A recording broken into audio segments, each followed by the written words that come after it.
नमस्कार, मेरा नाम है डॉक्टर पुरुधमन और आज इस वीडियो में हम बात करने वाले हैं नेचुरोपैथी ट्रीटमेंट के बारे में। बहुत सारे पेशेंट मेरे पास आते हैं जो कि पहले नेचुरोपैथी का ट्रीटमेंट ले रहे होते हैं।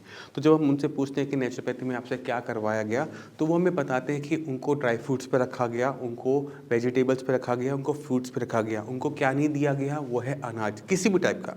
ना वो गेहूँ था, ना वो चावल था, ना वो मिलेट्स थे। वो पूरे का पूरा डाइट से बाहर कर देते हैं। इसमें एक दिक्कत हमें देखने को मिलती है, एक दिक्कत नहीं बहुत बड़ी दिक्कत देखने को मिलती है। जब हम कभी ऐसी डाइट पर जाते हैं जहाँ पर आपके खाने के अंदर अनाज नहीं होता, तो पेशेंट बहुत तेज़ी से अपना वेट लूज़ करता है। 4 महीने के अंदर 14 किलो वेट लूज़ करना बहुत बड़े मायने रखता है। जब आप इतनी तेज़ी से वेट लूज़ कर रहे होते हो, तो पहले 1-2 महीने के अंदर आपको अपनी क्रेटिनिन लेवल्स के अंदर मेजर चेंजेस देखने को मिलते हैं। आपके हर 5 किलो के ऊपर 1 पॉइंट क्रिएटिनिन का डाउन हो जाता है। जैसे अगर किसी ने 14 किलो अपना वेट डाउन किया है, तो तकरीबन 3 पॉइंट का फ़र्क नज़र आएगा। पहले क्रिएटिनिन लेवल 5 था, तो वो 2.5 2 के आसपास पहुँच जाएगा।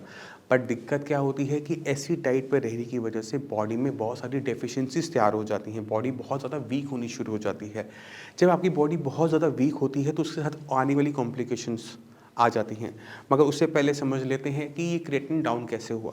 ये जो क्रिएटिनिन होता है, ये मसल्स में बनता है। तो अगर आप वेट लूज़ करते हो, तो आपकी मसल मास कम हो रहा है। मसल मास कम होने की वजह से क्रिएटिनिन शरीर में कम बनता है। जब वो क्रिएटिनिन शरीर में बना ही कम, तो वो रिपोर्टों में भी कम नज़र आता है। तो इसकी वजह से हमें लगता है कि हमारी जो किडनी की कंडीशन है वो ठीक हो रही है, मगर यहाँ पे किडनी की कंडीशन ठीक होती भी नहीं देखी जाती। 2-3 महीने के बाद हम क्या देखते हैं कि क्रिएटिनिन लेवल जो पहले 5 से नीचे गया था 2 पर, अब वो सीधा 7 पहुँच गया है।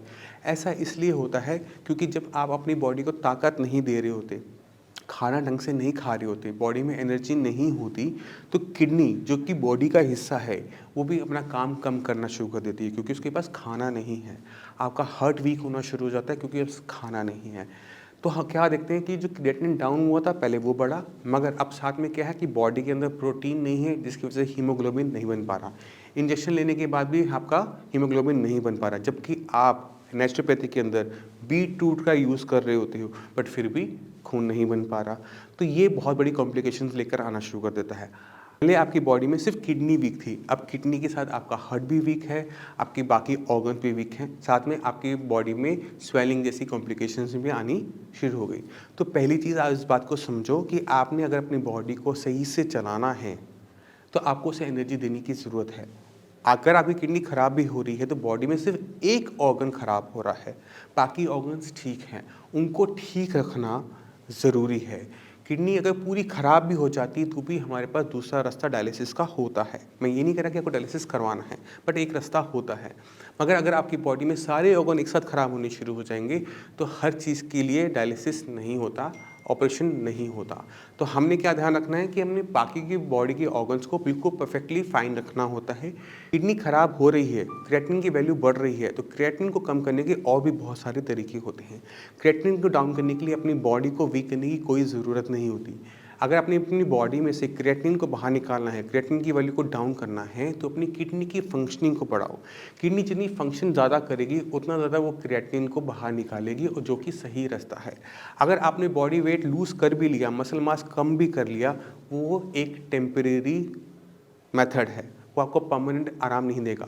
मगर अगर आप किडनी को फंक्शनिंग बढ़ाओगे, तो आपको परमानेंट आराम देते हुए देखने को मिलेगा। तो नेचुरोपैथी ट्रीटमेंट हो सकता है कि और बीमारियों के लिए बहुत अच्छा हो, मगर वो किडनी फेलियर पेशेंट के लिए मैंने कभी भी पर्सनली अच्छा नहीं देखा। जो भी पेशेंट नेचुरोपैथी ट्रीटमेंट लेकर आ रहे होते हैं, उनकी डाइट को इतना रिस्ट्रिक्ट कर दिया जाता है कि उनकी बॉडी में फर्दर कॉम्प्लिकेशन आनी शुरू हो जाती है। और कोई भी अगर हम डाइट पे फॉलो करते हैं, शॉर्ट टर्म के लिए है, 2 महीने 3 महीने, वो अच्छी है। मगर अगर किडनी फेलियर पेशेंट जहाँ पर बीमारी ऑलमोस्ट पूरी ज़िंदगी भर चलती है, वहाँ पर हम डाइट पूरी ज़िंदगी बंद नहीं रख सकते, ये एक बहुत बड़ी लिमिटेशन आ जाती है। तो इस दिक्कत को समझने की कोशिश करना, अपनी आपकी बॉडी में क्या कर रहे हो, अपनी बॉडी के साथ क्या कर रहे हो, उसे समझने की कोशिश करना। उसके बाद आप एक सही स्टेप को सिलेक्ट कर पाओगे। मैं उम्मीद करता हूँ इस वीडियो से नेचुरोपैथी ट्रीटमेंट एक किडनी फेलियर पेशेंट को लेना चाहिए या नहीं लेना चाहिए, लेने पे क्या फ़ायदे हैं, क्या रिजल्ट्स आएँगे, क्या नुकसान होगा, उसको आप समझ गए होंगे। फिर भी आपके माइंड में कोई भी डाउट है, कुछ भी पूछना चाहते हैं, डॉक्टर्स अवेलेबल हैं, उनसे बात कीजिए, मुझसे आके मिलिए, पूरी आपकी हेल्प आउट किया जाएगा। अब इसी के साथ आपसे भी समय चलने की आज्ञा चाहूँगा। मिलते हैं अगली वीडियो में, तब तक के लिए नमस्कार।